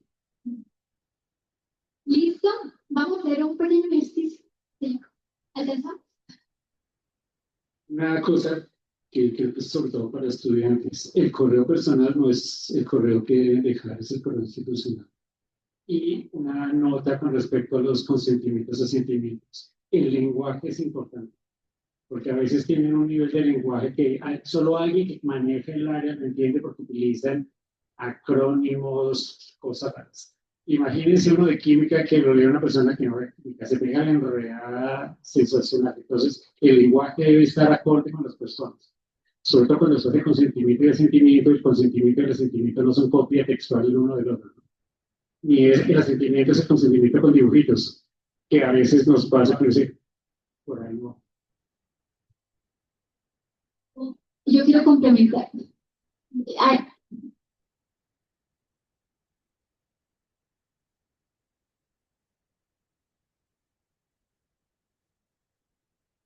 sí, eso es lo que iba a complementar. Mire que hay un montón de información, es cierto, que se sugiere que van en consentimiento. En el asentimiento es supremamente relevante que vayan los beneficios, los riesgos, el detalle de los procedimientos, ¿cierto? El decirle al niño, la aceleración de que, la afirmación de que él podrá retirarse del estudio, retirar sus datos, porque él lo puede hacer, si en cualquier momento que no va a tener una penalización, por eso un castigo por eso. Que él puede pedir, que él tiene derecho a conocer los resultados, porque tiene todo el derecho, que con quién se puede contactar, porque tiene que haber si alguien con quien alguien se pueda contactar. Eh, Todas las, o sea, debe haber ese detalle de las actividades en las que él va a participar, ¿sí? Y que se va a mantener el anonimato de él. ¿Sí? O sea, hay unos mínimos que deben estar, que están en ese asentimiento formal, ¿sí? Va a depender, es que por eso va a depender, o sea, va a depender, ¿sí? Ahora, usted sí puede utilizar infografías, puede utilizar videos, puede utilizar otras cosas, ¿sí? Para el asentimiento. Incluso usted los procedimientos los puede explicar con un videíto, ¿sí? Entonces, usted puede, tiene el documento por escrito, pero hay cosas que usted puede complementar con video, con infografía, con...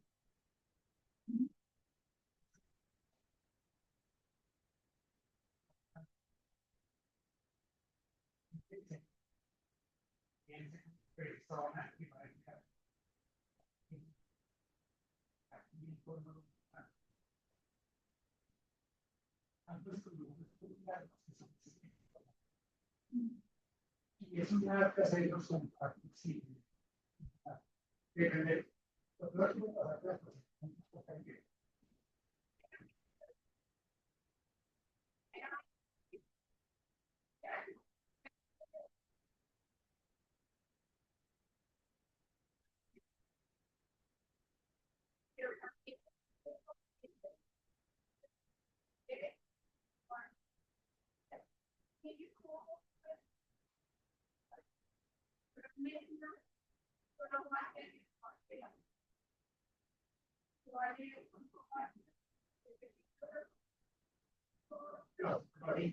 Por fuera de lo que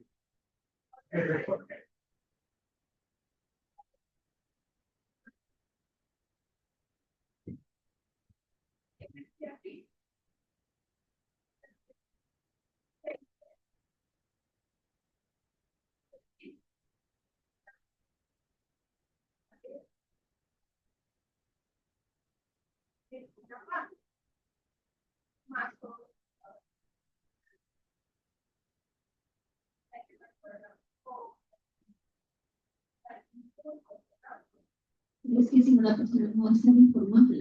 ¿Sí? Entonces, la persona empieza a resolver los cuestionarios. Ah, pero me dijeron que tenía que hacer todo eso. Es que era eso. ¿Sí?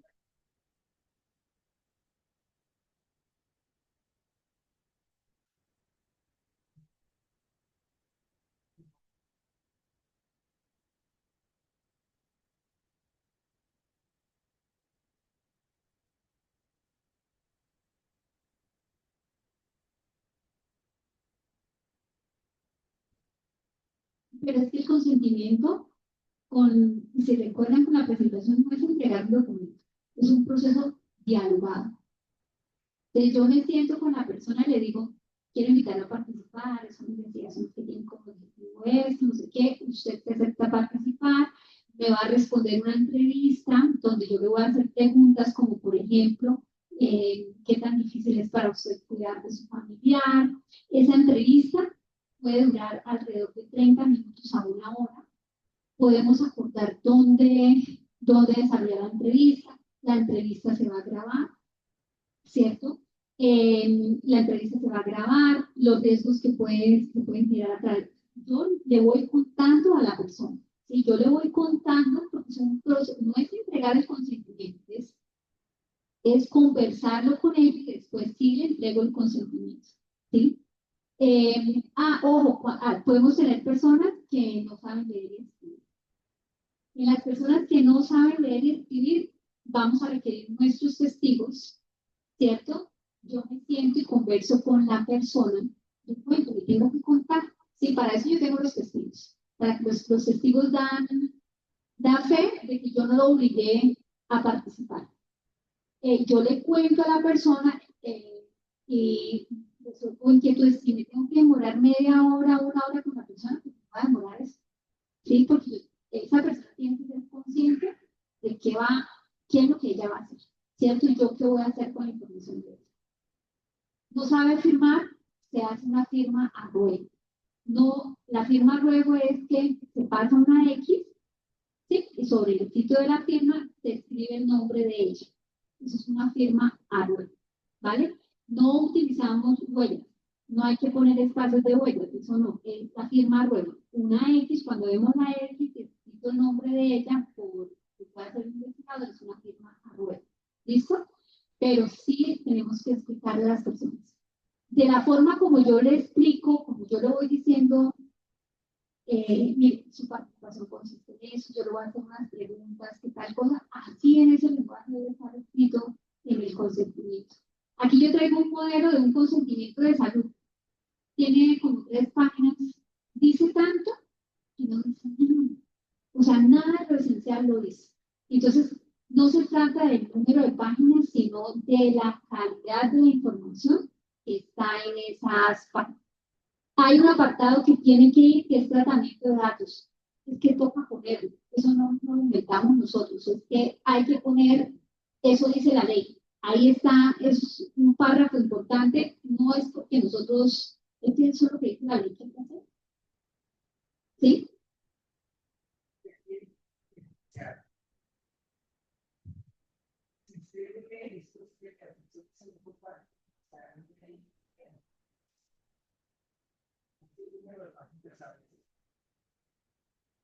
Usted lo tiene como a charlar, con chico chico. Nada, historia, pero en la narración puede ser tiempo, porque hay que saber y van a casar bien ahora. Yo no creo que pusiera el colegio de tema de que me eso.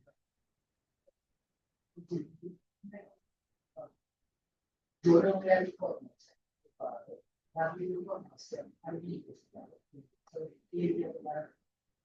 Son sí que le puedo decir, a mí te parece, eso es que te parece. Pero, no quiero. Más una persona de comunidad que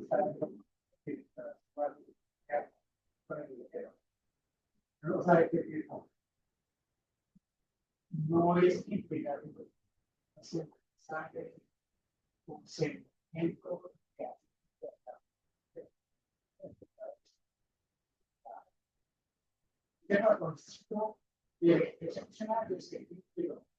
es el sujeto de investigación, ¿cierto? Y el sujeto de investigación es el experto. Simplemente de todo lo que tiene que hacer. 5 páginas puede sonar horriblemente largo, o posiblemente no. Y puede ser 5 páginas donde no dice absolutamente nada. Porque se pone a ser muy técnico, describe un montón de cosas. Este es el grupo, describe la historia del grupo, describe la historia de la investigación. 2 páginas en eso nos perdimos. No, como negociémoslo a otro nivel para que sea viable el consentimiento y el asentimiento, de tal manera que las partes estén claras. Y hay que llegar con un consentimiento claro porque parte, y miren la situación, parte del problema es que no hacemos bien los consentimientos al principio y eso se convierte en la piedra del zapato porque entregan lo que no es, toca educar. Y es que pues, ya no te molestar, no, si no tiene consentimiento con las cosas que usted se trató, no va a pasar. Póngase en los zapatos del otro, punto. El asunto, yo lo veo así como más práctico, ¿no? Entonces yo voy a hacer el ejercicio que dice la profe y me parece perfecto. O sea, si yo que quiero que el comité de ética me apruebe mi proyecto. Entonces, si aquí me dicen, me vale, perdón, me vale. Si aquí dice que tengo que tener todo esto, pues yo voy a poner todo esto. Ahora me voy a la práctica, ¿no? Entonces, cuando yo estoy allá, yo sé que nadie va a leer 5 hojas, eso es imposible. Entonces, yo trato con palabras, le explico a la persona, mira, vamos a hacer esto, aquí hay una copia de consentimiento. Pero lo que dice ahí es esto que el tiempo, ¿no? Hace 5 pruebas, vamos a correr aquí, no sé, ¿está de acuerdo? Firme. Y ya, así. Eso hace parte de la ética mía.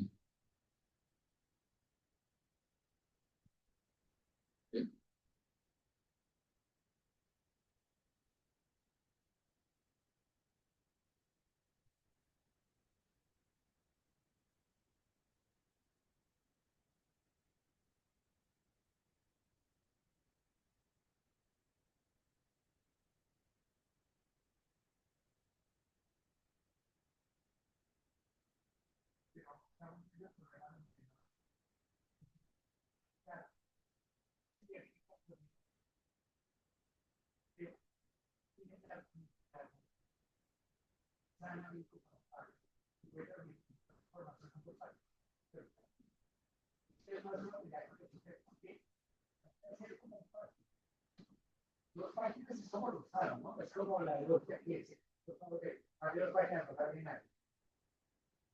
Pero, ok, si yo se aplica el procedimiento, ¿cuál tipo de procedimiento? No sé. Pero, nada que se ven los procedimientos o así. Entonces, cambiar la palabra. Pero no cambiar la cantidad de información. Debe tener una cierta información. Esto no debe estar de manera más corta. Para allá, no tiene lo que hacer.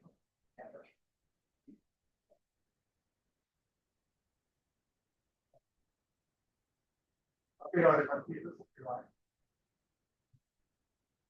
Bueno, alguien lo que quiere decir. Pero ahí la Joana. Yo no sé, yo estoy aquí en Ecuador, en realidad yo estoy aquí en Medellín. No sé si Joana se los deja y ¿qué prefiero hacer? No, es que la idea era de que hicieran el consentimiento, o sea, que lo leyeran, identificaran los problemas y aprovecháramos para reescribir el consentimiento. Pero si nos quedamos sin más bien, eh, sí, sí, de manera superficial y sin verbal, cualquier duda, inquietud, con mucho gusto, de verdad nos pueden buscar en la página de internet del CITE. Ustedes encuentran los datos de los profesores representantes, ¿vale? Entonces pueden.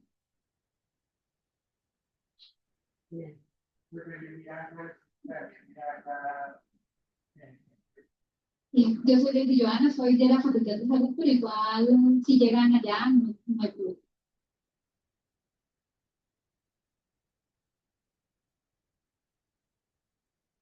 Ah, sí, en Estados Unidos, por ejemplo, si usted va en el bus, sí, si usted va en el bus, el metro incluso no identifica,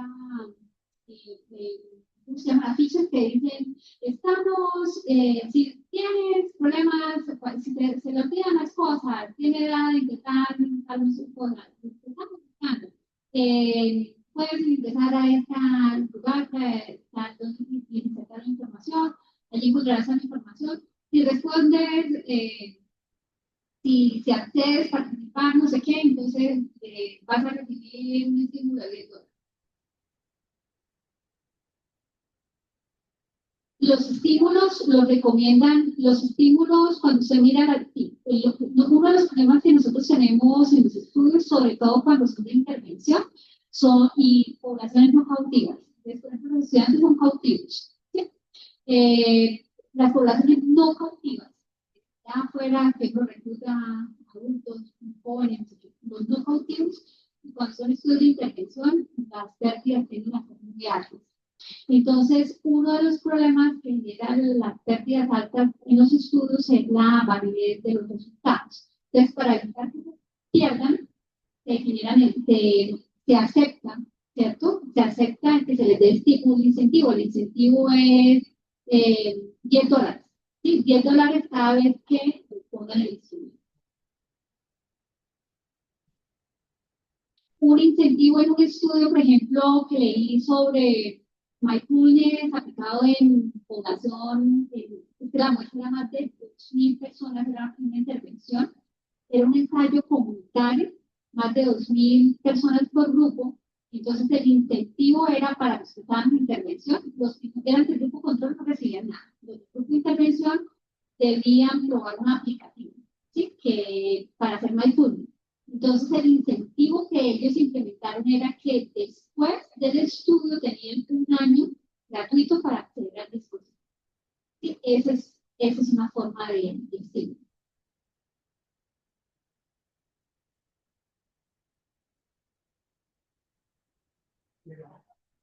No, no, nota no, un refrigerio. El refrigerio sí, por ejemplo, como eso le va a tomar, nota no porque ahí, no porque ese incentivo, no porque ese incentivo sí, no, sí, sí, ese no, correcto. Si, por ejemplo, si van a participar en el estudio, se les va,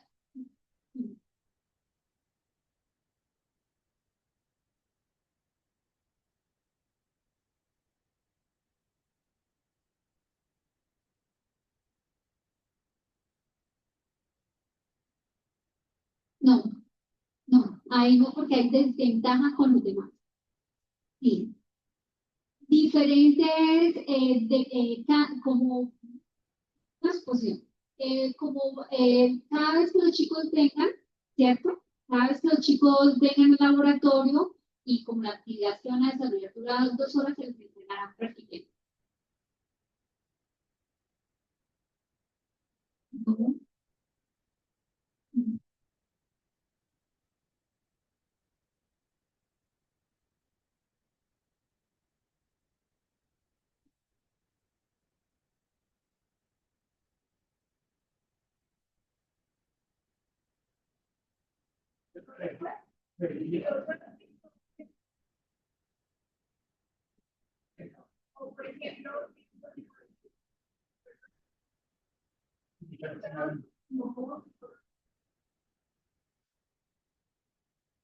Y además hay una norma acá en la universidad con respecto a las notas. Sí, o sea, usted tiene, con respecto a las notas, cuando se entrega el programa de una asignatura, es un contrato entre el profesor y el estudiante. ¿Sí? Es un contrato el programa. Y en ese contrato queda establecido que pues tiene un porcentaje de notas por cada cosa que estudia. Y en ninguna parte del contrato dice que quienes acepten participar en investigaciones van a recibir décimas de notas. Entonces, no, no. Ahora, usted dice por cada que me respondan el cuestionario, ¿sí? Se les va a entregar 5.000 pesos. 5.000 pesos como incentivo porque el cuestionario es virtual, entonces se está gastando internet de ellos, ¿sí? Pero es compensación, ¿sí? O sea, es algo que no ponga en, como el ejemplo que colocaba acá la profesora Alejandra, en desventaja a otro, es una desventaja, ¿sí?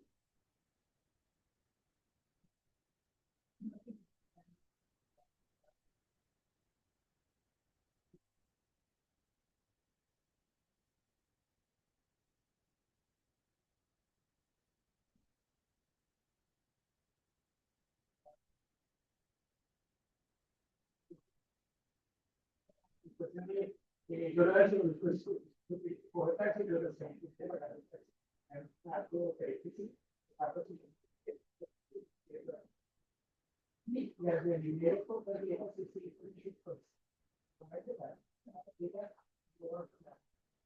pero no la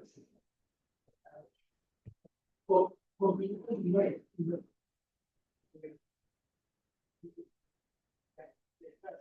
Gana una premia de decir, la gordita, Ceros, con el mismo con la universidad, ¿sí? Pero sí, entregar dinero no es una práctica antigua. Incluso dentro de la comunidad, para no perder población en participar en el curso, se recomienda para, ¿sí? Porque hay el riesgo-beneficio, los beneficios mayores en que se más se nos mantengan en el estudio, la confiabilidad, Bueno, muchas gracias por su participación. Sin duda.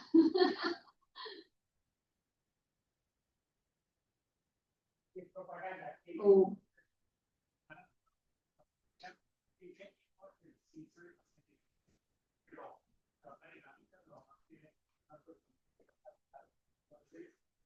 socialmente invitados, que madre tiene los proyectos. ¿Pasó lista de asistencia? No. No, porque Se dejan a madre su contacto para mandar esta invitación. es que está bien. si quieren esto, no les tomo las notas.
Pues es para pasarle las futuras, como ese evento no tiene certificación, ¿No lo puedes poner en el correo?